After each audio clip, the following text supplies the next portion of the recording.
नमस्कार। आज हम 2015 की फिल्म तमाशा पर एक गहरी नजर डाल रहे हैं, एक समीक्षा के हवाले से। हाँ। अब देखिए, ऊपर से तो ये फिल्म रणबीर कपूर और दीपिका पादुकोण की एक लव स्टोरी लगती है। पाए की तरह।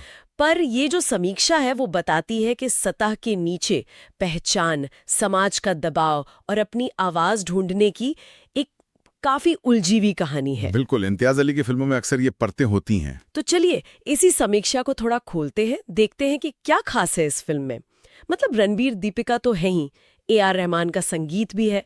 मिशन यही है कि इसके गहरे संदेश को समझें, वो बातें जो शायद पहली नजर में चूक जाती हैं। सही। समीक्षा कहानी को 2 हिस्सों में बांटती है। पहला हिस्सा कोर्सिका, एकदम धूप वाला खुला माहौल, वेद और तारा मिलते हैं अजनबी बनकर। हाँ, वो वाला पार्ट जहाँ वो तय करते हैं कि अपनी असली पहचान नहीं बताएंगे, बस एक कहानी जिएंगे। बिल्कुल, सब कुछ बड़ा कल्पनाशील, फ्री, एक तरह का खेल। और समीक्षा कहती है कि ये असल दुनिया से एक एस्केप है, एक तरह का तमाशा।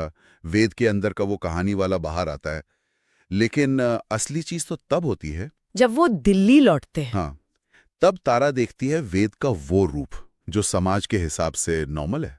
कॉर्पोरेट जॉब, बंधा हुआ रूटीन, मशीन जैसा। समीक्षा इसी कॉन्ट्रास्ट पर बहुत जोर देती है। यहीं से वेद की वो जर्नी शुरू होती है ना, अपने उस खोए हुए मैं को वापस पाने की। समीक्षा रणबीर के किरदार वेद को देखती है एक ऐसे इंसान की तरह जो कहानियों में जीता था, पर बड़ा होते होते, खासकर शायद पिता के दबाव में, वो एक रोबोट जैसा बन गया। हाँ, और रणबीर की एक्टिंग की बहुत तारीफ है समीक्षा में। वो जो इमोशनल उतार चढ़ाव है, वो गुस्सा, वो बेचैनी बहुत असरदार तरीके से दिखाया है। बिल्कुल।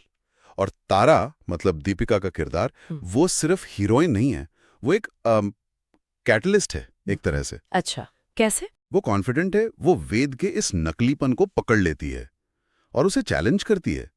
समीक्षा दीपिका की तारीफ करती है कि उन्होंने तारा को मजबूती और संवेदनशीलता दोनों के साथ निभाया है।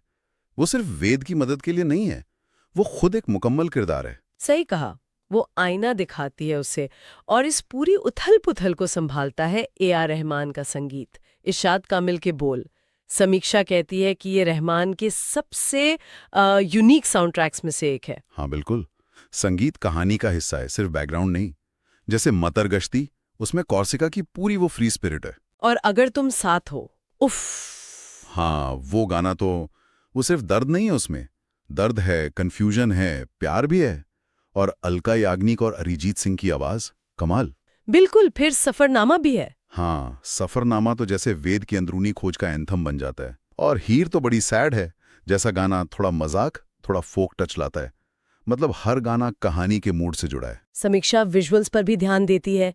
रवि वर्मन की सिनेमेटोग्राफी, कैसे कॉर्सिका के वो चमकीले खुले रंग, हाँ, और वाइड फ्रेम। और फिर दिल्ली और शिमला की थोड़ी सी बेरंग, बंधे बंधे से फ्रेम वाली दुनिया। बिल्कुल, वो सिर्फ लोकेशन का फर्क नहीं दिखाते, वो वेद की दिमागी हालत दिखाते हैं।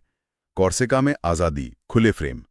दिल्ली ऑफिस या घर में तंग फ्रेम, मध्यम रंग, वो घुटन दिखाते हैं। ये दिलचस्प है, विजुअल भाषा का इस्तेमाल कहानी कहने के लिए। हाँ, और शायद यही सब, मतलब ये जटिलता, ये अलग तरह की कहानी, इसी वजह से फिल्म बॉक्स ऑफिस पर शायद उतनी नहीं चली, जैसा समीक्षा में भी जिक्र है। हाँ, ये कमजोरी बताई गई है कि शायद थोड़ी धीमी है और कहानी सीधी रेखा में नहीं चलते।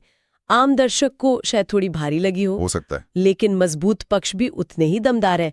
रणवीर दीपिका की केमिस्ट्री तो है ही जबरदस्त, रहमान का संगीत और इम्तियाज अली का डायरेक्शन जो किरदारों की साइकोलॉजी में उतरता है। और आखिर में समीक्षा का निचोड़ यही है कि ये सिर्फ एंटरटेनमेंट नहीं है, ये फिल्म सोचने पर मजबूर करती है, कुछ मुश्किल सवाल पूछती है। जैसे कि क्या हम वो जिंदगी जी रहे हैं जो हम जीना चाहते हैं, या वो जो समाज या परिवार हमसे चाहता है। अपनी असली कहानी को पहचानने और उसे जीने की हिम्मत, उस बारे में है ये फिल्म। तो कुल मिलाकर इस समीक्षा के हिसाब से तमाशा कोई हल्की फुल्की फिल्म नहीं है। ये एक यात्रा है खुद के अंदर झांकने की।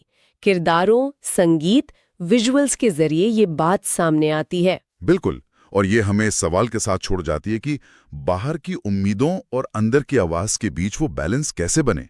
क्या हमेशा चुनना ही पड़ता है या कोई और रास्ता भी है? हाँ, ये सोचने वाली बात है।